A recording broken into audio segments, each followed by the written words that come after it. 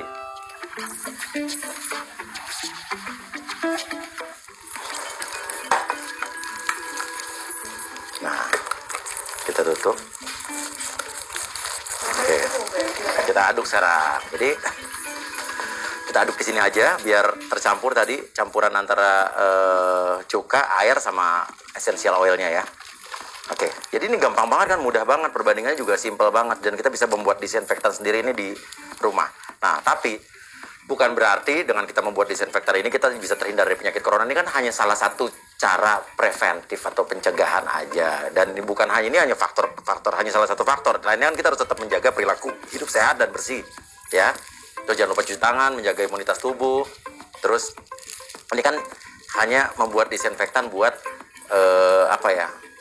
mensterilkan tempat-tempat atau barang-barang yang biasa disentuh oleh orang banyak seperti gagang pintu, remote TV, terus stang motor atau mungkin tombol lift atau tombol lampu dan lain sebagainya ya. Terus tangga.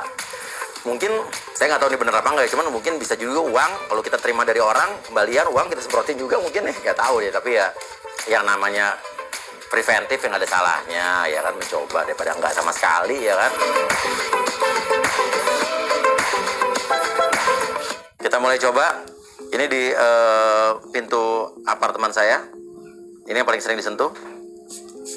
Oke. Nah, setelah disemprot, diamkan beberapa lama. Habis itu kita lap dengan kain microfiber, ya. Nah,